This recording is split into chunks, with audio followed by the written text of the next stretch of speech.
السلام علیکم ورحمۃ اللہ وبرکاتہ. دس از ارشد اللہ حقانی. ایک مرتبہ پھر آپ کی خدمت میں حاضر ہے. ناظرین، بہت وقت بعد آپ لوگوں نے، بہت ٹائم بعد یا بہت سمجھو مہینے بعد آپ نے مجھے اپنی اسکرین پر دیکھا ہوگا، کیمرے کے سامنے دیکھا ہوگا. میں نے سوچا تھا کہ میں ویڈیوز بنانا چھوڑ دوں گا، لیکن میں اس کے بغیر نہیں رہ سکتا. میں اپنا موقف پیش کیے بغیر، کسی واقعے پر، کسی موضوع پر اپنا موقف پیش کیے بغیر نہیں رہ سکتا. یہ میری مجبوری سمجھو یا میری کمزوری. ناظرین، ایک بات اور بہت مختصر ویڈیو بنانے کی کوشش کروں گا. بات مختصر یہ ہے کہ آج کل کا جو ملک میں جو واویلا چل رہا ہے، اسپیشلی میں پاکستان کی بات کروں گا، یا مسلمانوں میں جو ایک نعرہ چل رہا ہے، میرا جسم میری مرضی. کسی کا جسم کسی کی مرضی نہیں ہوتی. ہم سب کے جسم اللہ کی مرضی ہے. جب اللہ نے ہمیں بنایا تو پھر ہم اللہ کے بتائے ہوئے طریقوں اور ان کے انبیاء علیہ السلام کے بتائے ہوئے اصولوں پر چلیں گے، اور ہمیں چلنا پڑے گا.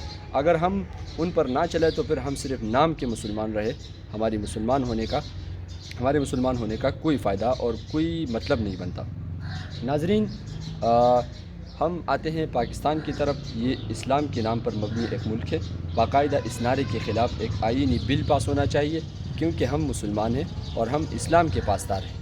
باہر ملکوں میں آپ جاتے ہیں تو پاکستان کو اسلام کا مرکز کہا جاتا ہے، پاکستان کو اسلام کا پاسدار کہا جاتا ہے. اور ہم اسلام کے پاسدار ہوتے ہوئے بھی باہر ملکوں کو کون سا پیغام دے رہے ہیں؟ تو گزارش کروں گا بڑے بڑے عہدیداران، بڑے بڑے عہدوں پر فائز لوگوں کو، کہ وہ اس کے بارے میں اس کے خلاف باقاعدہ اسمبلی سے بل پاس کرائے کہ یہ نعرہ نہیں ہونا چاہیے. ایک بات تو یہ ہے. دوسرا آتے ہیں عورتوں کی طرف. عورت نام ہے پردے کا. اگر عورت پردے میں رہے گی تو وہ عورت ہے. اگر پردے میں نہیں رہے گی تو لفظ عورت تو اس سے کٹ گیا، عورت ہی نہیں رہی.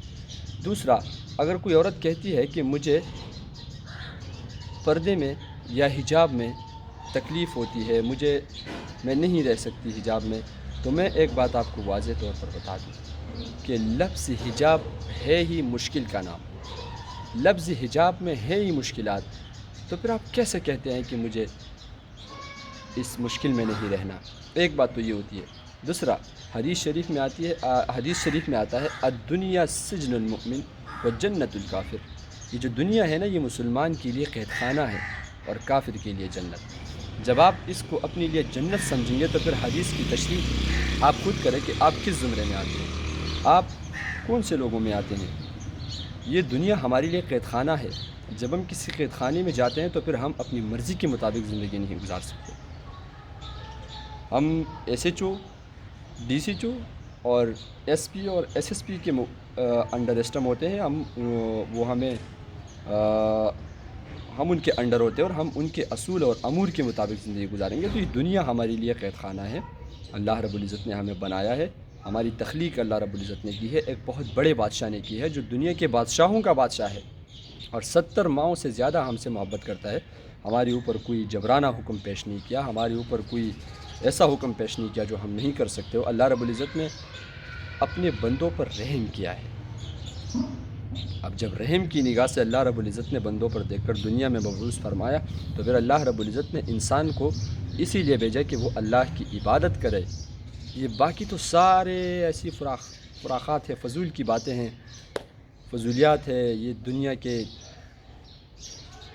دولت اور یہ زینت اور یہ جو انسان کا حسن ہے نا، حسن، یہ بھی انسان کے لیے امتحان ہے.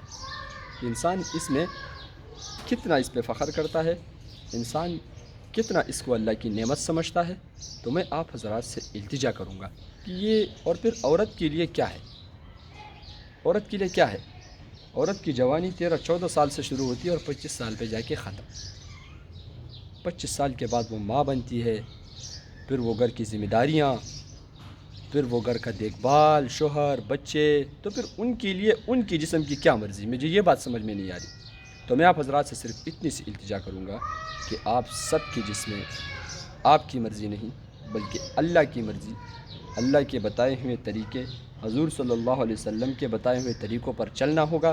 نہیں تو آپ اس زمرے میں نہیں آتے جس زمرے میں ایک کامل مسلمان آتا ہے، ایک ولی جس کو کہا جاتا ہے.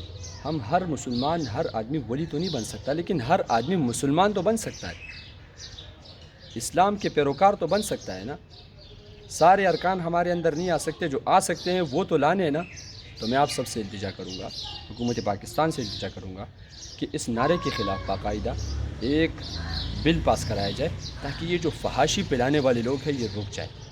اور اگر آپ ایسا نہیں کرتے تو پھر میں دا کنٹری آف اسلام پاکستان تو تسلیم کرتا ہوں، اپنا ملک تو تسلیم کرتا ہوں، لیکن اسلامی ملک ہرگز تسلیم نہیں کر سکتا، کیونکہ یہاں اسلام کے احکامات پاس نہیں ہو سکتے، اسلام کے لیے حکم نہیں آ سکتے.